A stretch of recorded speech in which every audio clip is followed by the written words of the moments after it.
that's gone on.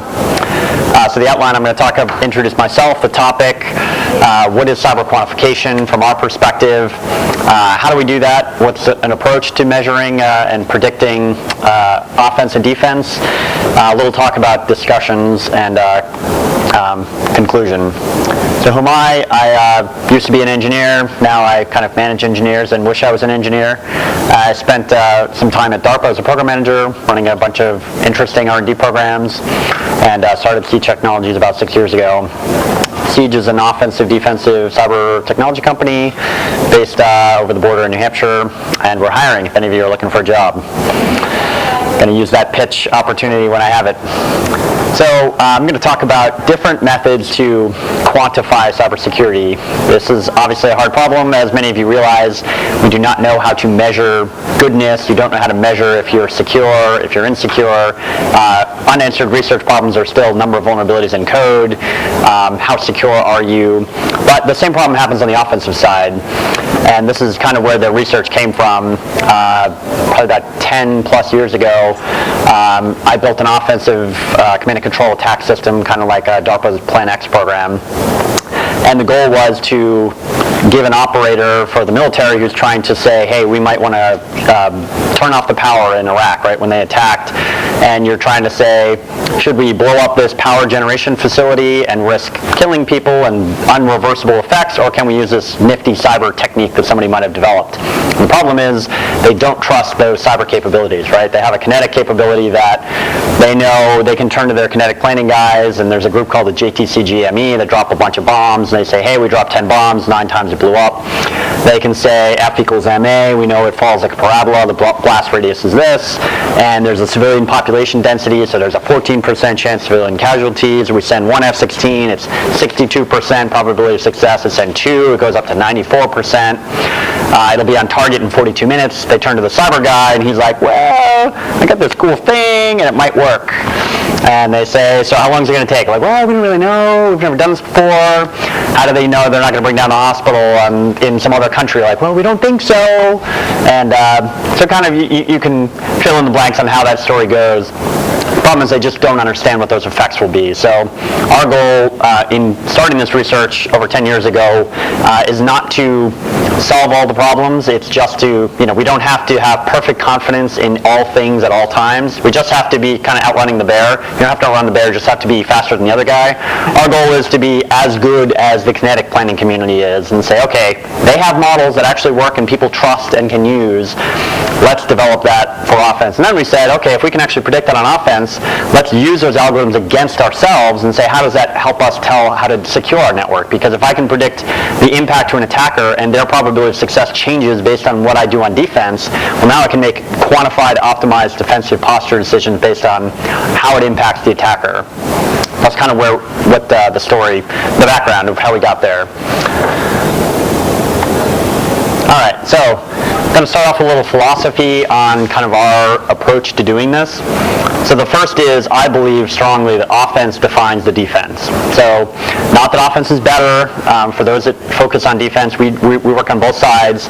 But really, I don't think, you can talk about a wall and say, that's a really great defense I built. And it might work awesome against a kid on a bicycle, but it doesn't work well against a UAV.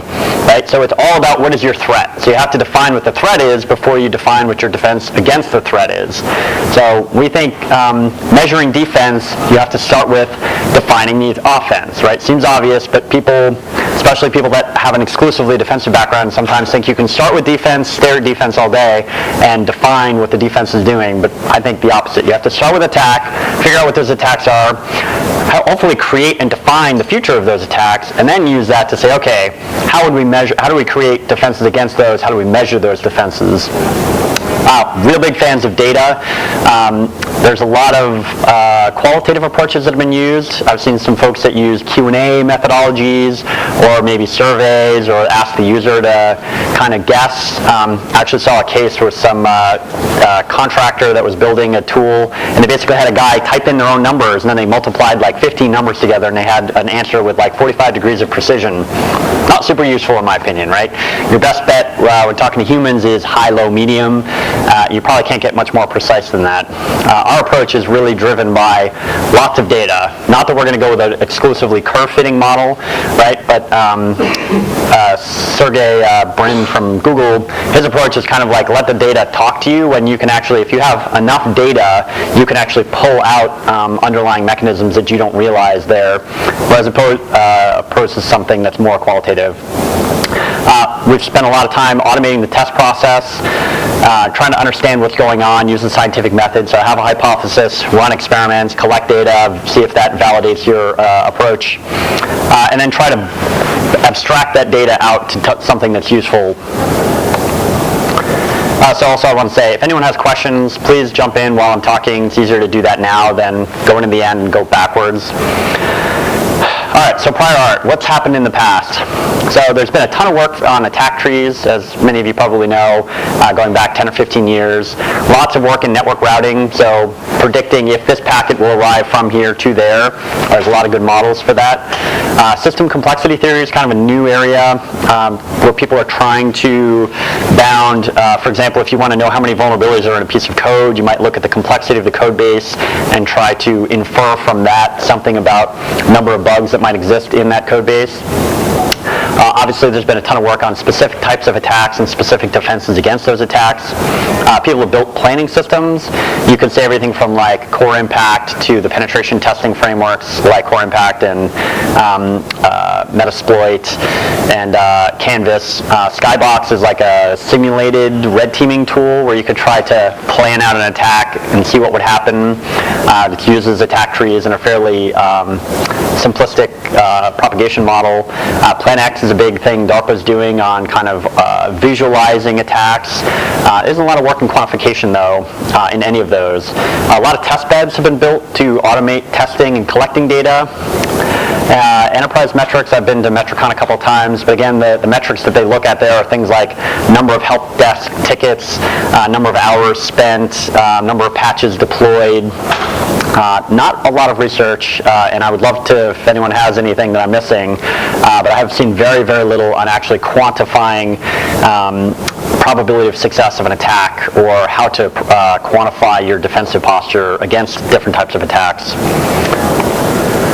All right, so what are we quantifying? So this is what we started with. Again, I'll talk about, the talk will transition just like our research did, starting with quantifying offensive attacks and moving to what does that mean for defense? How do you quantify the defense? So some of the things we would like to quantify are on this list. The ones in blue are the things we've actually spent quite a bit of time and actually have built models and have data for. How do you measure covertness? How do you measure speed, attribution, forensics footprint, collateral damage, and probability of successful deployment? And then the other ones are kind of more notional, conceptual. What is the process? So we start off with what are the things we want to measure. Those are the I/O attributes. We have models for the environment, and those are simulation test beds representing those potential targets in various configurations. Moving to actually testing those out in a range type environment. Thankfully, over the last 10 years, virtualization's come a long way, so that test bed automation is significantly faster, orders of magnitude probably faster than they were originally. Take some sort of a tool or weapon or whatever you're using, and then out of that come out with models. Kind of more specifically, so we've developed an automated framework that we use to run the tests. Lots of people have test beds. It doesn't really matter what one you're using. The goal is, though, you want lots of data, right? So you want to be able to take these different tools, run them against various systems, measure their performance at a low level, and then actually from that you can start to derive their performance. We've also done some work in how to measure statistically significant sample sizes, and a point I'm going to talk about later, but just in case I forget, because I don't think it's on our slides, a huge driver for us is understanding the confidence of the predictions and the data that we're deriving. So we may have an answer for some tool and say, hey, this tool will work against this target system with 95% and 10% confidence. You're like, what the heck is that useful for? Well, we only have 10% confidence because we've never tested this tool against that type of target target, or you don't know if it's Windows XP Service Pack 2, 3, or 4. You just know it's a Windows machine. Okay, so that's not super helpful. But what that does is that would actually drive what sort of intelligence you might need to match this tool against that target to make better decisions. And again, of course, on the defensive side, flipping everything around, because we think you have to do both sides. If you know this attack tool, this APT framework that you're using, or Metasploit or whatever, works against this tool, they have the same problem about what do they think you're running. So if you can change that information and provide some level of ambiguity about what you're running, or lie about a system, there's obviously a lot of work in moving target defense where you're trying to flip what system you're running, you can see what kind of an impact that has to the attacker tool, attacker model. All right, so what is a tool? So these are some of the things we've tested so far. Well, most of our work so far has been focused on exploits. So you're on a machine, you're attacking this machine, you launch an exploit against a target. We've also looked at payloads, which are things that exploit would then drop on the target, which would have some effect. We are starting a couple of new programs right now looking at network-based attacks. So things like phishing campaigns, credential grabbing on the network, passive techniques that are, so active techniques like phishing, right? You're sending emails to people, who's going to click it, what machine do you get access to, and then passive techniques looking at intercepting SAM files, grabbing credentials on the wire. ARP poisoning would be a network attack where you're trying to reroute traffic. And these are just some of the examples. We have a long list. I think we've tested north of 30 different types of tools. So what we started with were probably 15 to 20 different tools, and we're trying to get to the next level of more atomic tools. So instead of viewing, because a tool can be many things, many steps, right, and we're running in different configurations, what we'd like to get to a more atomic level where you're actually looking at open file, write to memory, open socket,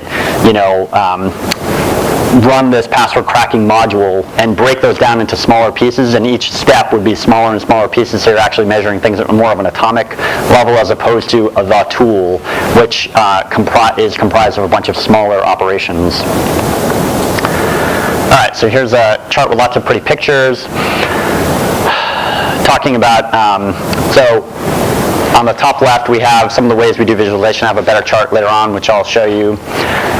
You can use that data for making decisions and where the score is composed. So you see a little pie chart, which again you can't read right now, but basically it shows you where a score, how that score is calculated because of the different elements. So it has this many packets per second. It writes to a unique port.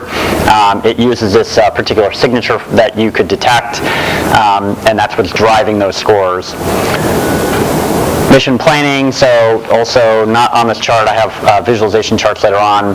Different tools can be compared, so you can try to decide which tool is more effective for a different operation. One tool might work great, but take a long time, so a low and slow model. Another one you want to go full speed, but it has a higher probability of success, but is a lot more noisy, so you're trying to make those trade-offs. All right, so this is a graphic kind of talking to our test process. So on the left-hand side, you'll see a graphic, and it's kind of hard to see here. But these up here, actually, this is all like a drag and drop. Basically, we wrote a meta overlay on top of the VMware test management or deployment GUI. So what we do is you can drag on, you want an Ubuntu machine, you want Windows 7, you want some routers, you want a Windows XP machine. You can say how many of those you want. You can say we want 50 of these, 10 of those, 5 of those, 10 of those. Drag and drop. You pick what applications you want on each target, what if you've got a network card, or what kind of router, is it static or dynamic, what IP address you want. And basically you can do all this drag and drop from the GUI. This is again evolution over a decade of testing, where it used to be manually guys sitting there and going out to the range, plugging things in.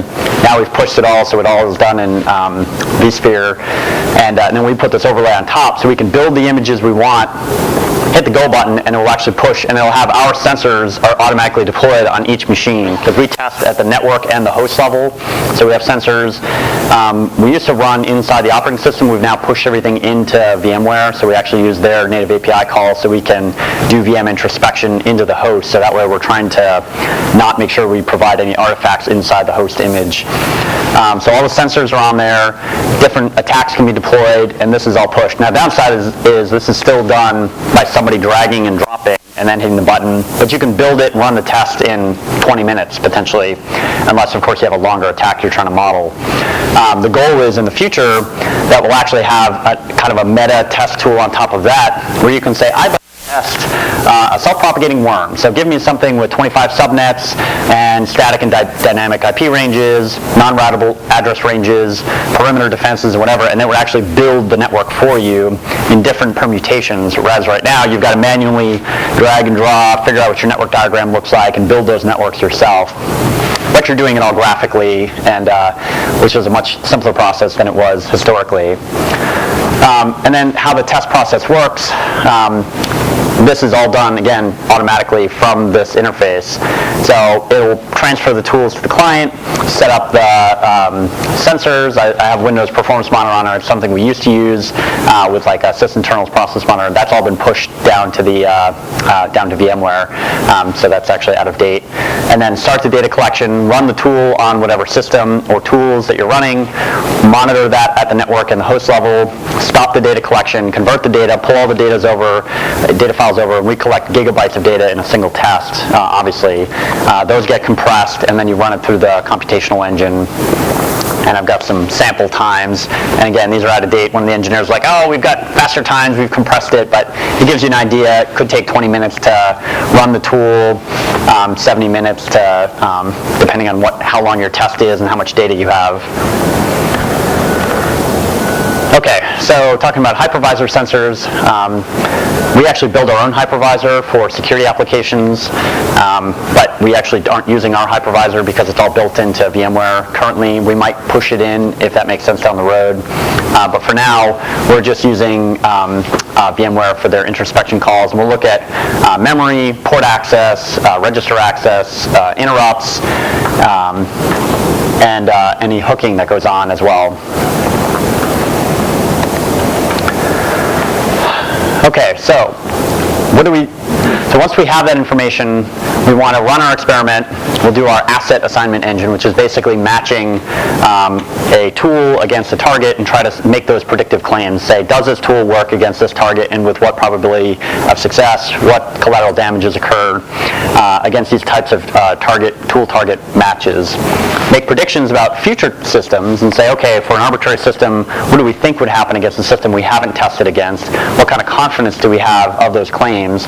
And then we'll run experiments and actually say, okay, we thought it would work this way. We tested Windows XP Service Pack 2 and 3, but not 4. We know these are the changes. What do we think would happen? Then we can actually run those and say, okay, our prediction was pretty good, or we missed it because we didn't incorporate, changes in, ASLR depth that were added and how that affects this class of tools. And then run our final results, and that actually helps modify the accuracy of our prediction and weight our accuracy claims. So this is an example of decision trees for the decision-making process. So you can say, okay, what service pack is it running, mean squared error calculations, and this is something that's all generated automatically. We did a lot of machine learning. We've tested a bunch of different approaches to this, actually, and the process is always ongoing. Every time we start a new section of research, one of our goals is to break the model, right? We start off saying, okay, how can we break the model that we have now, because what does it not do? So one thing we added and we're doing right now is we're adding a whole suite of defensive tools. So we were testing with fairly simplistic defenses. We had a simple AV package, like snort for intrusion detection, and maybe a couple of network defenses. Well, the next version, we're adding tons of network defenses and like the top 10 or 12 AV packages to make sure we're testing a battery of those for every single test to make sure that the test is more comprehensive and more realistic of what a tool might find against a target. And again, as a defender, saying, okay, what are my options? What might I run for my enterprise to secure my network? And how is it going to perform against the real-world kinds of threats that you might encounter?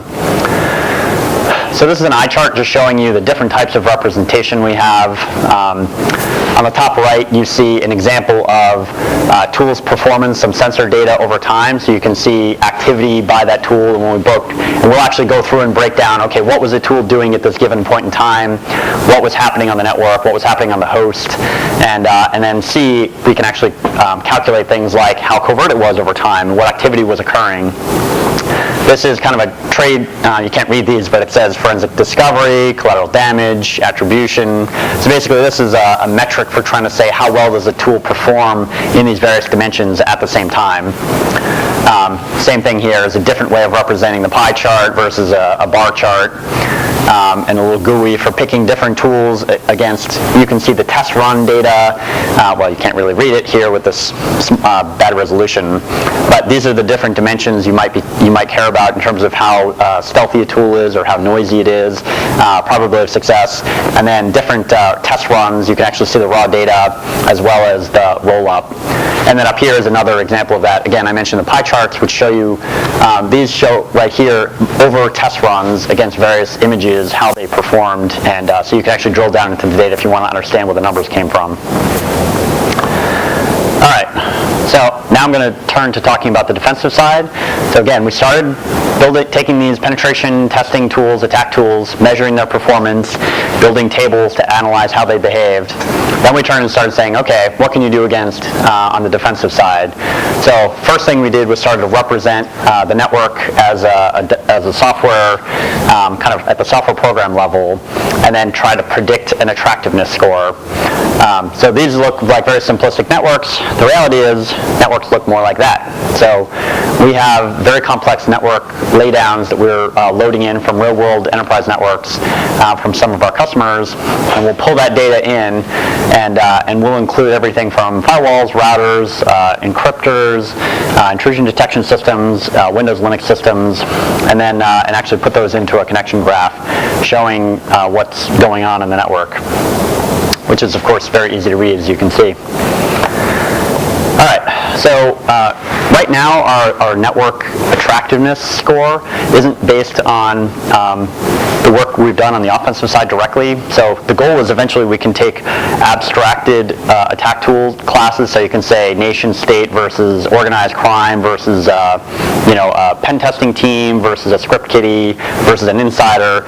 We understand, we've characterized the types of tools that those organizations would have and the type of tradecraft, how they combine those, and you would use those against your target network. Right now we're kind of coming at it the other way on the defensive side, saying, okay, what are some of the things that we know from our testing might matter? So how permissive is your firewall? What ports are open? What can be reached from what node? What kind of diversity do you have in terms of variety on the network? If you can hit one system, does that mean you hit all of them? I was kind of to Dan Gear's point about network diversity. And then what countermeasures are there, which is basically a summarized version of the number of defenses. So we'll have an attractiveness framework where you can look at score requests. So this is a network layer where you can actually query the system. Classfish is a Java service, and then a visualization engine on the HTML. All right, so why do you care? What would you use this for? So the goal would be that you can look at a network in near real time to see what's changing in your network, right? There's a lot of tools out there, probably far better than the research we've been doing, that you can actually monitor changes, deltas between your system. But then the goal would be actually ranking those and trying to say, okay, what is the quantitative impact? How do you actually predict the performance of this configuration versus this configuration for various types of attack tools? Is it better to, and could you say, you'd like to be able to run what-if scenarios, say, okay, if I crank the sensitivity in my intrusion detection system from a 3 to a 5, my false positive rate went up significantly. I have to hire a whole other analyst to sit there and prune through all this data, and it changed the probability of detecting attacks by 2%. Okay, well, it's probably not a good investment, right? But you might have other things where if I just shut down this service that's running and exposed on the network, or maybe I add in this other product that I'm considering, I might have a massive impact on this attack tool probability of success. Now I can actually make that quantified decision and say, okay, that's an investment that I want to make, as opposed to making it because, hey, the guy selling me this product is really nice, he's a buddy of mine, he says it's going to be great, so I'm going to buy it and throw it on my network, which is kind of the current model, very qualitatively driven. All right, and the future of data-driven security quantification. So I've got some more points on this I could add, but So I mentioned the GUI used to build and run tests. In the future, I think you're going to have automated test network generation. DARPA had this program called the National Cyber Range that was supposed to develop a lot of technology to automate the test process. It didn't quite achieve the vision that they were hoping for, but that work is still happening at a number of places. There's labs, academic organizations, and commercial groups like ours that are building that process, and I think in the next 5 years, maybe less, maybe more, you'll actually see automated test network generation that you can specify what you're trying to test. It'll build those networks out on a virtualized environment with some bare metal systems as well, based on your test criteria, so then you can run the test in a nearly fully autonomous fashion. Also talking about tool and configuration, so I mentioned we're very tool-centric, so we'll test tools, and we have some smaller tools that are kind of like script-level tools, or things that are like file read and write, but you'd like to get lower and lower, and our goal is, I mean, it's probably not going to get down to like the assembly level, instruction level, but you'd like to get down to the lowest level that makes sense for testing tool performance. So that way, the goal would be that you could take a new tool that you haven't analyzed before, or a new defense, and then say, okay, this, like a Kaspersky antivirus, replaces the TCP/IP stack in Windows. So because it does that, we know it will break these types of attacks and have this type of performance against tools that maybe you've never even tested before, but just because you understand things at that level of granularity, you can use a taxonomy, characterize the tool, scan the tool's performance, and say, okay, I know this will break this whole category of attack tools just because of this one technique that they're employing.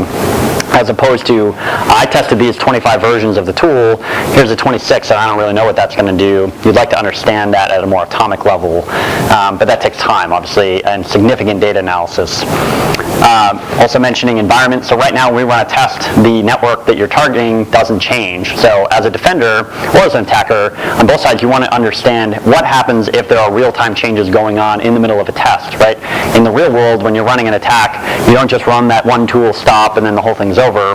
There's a give and take that happens where, oh, this phishing campaign didn't work, so you try changing some commands. Or maybe you got a presence on one system, you pivot and you're on another system, and then you might go stealthy for a while, and then they're exfilling data over time, something else might happen. So what we'd like to do is be able to model those changes over time, but for now we're just trying to get to kind of that individual tool target pairing and making decisions there. And then finally, another point is humans. I was mentioning the research to someone yesterday and said, what do you do about the human, right? So your intrusion detection system, right, you saw that with Target and all these other attacks, it might be lighting up like a Christmas tree, flagging the attack is going on, but if the operator is not sitting there and doesn't do anything with the data, does it matter? So the answer is we're not doing anything with that right now.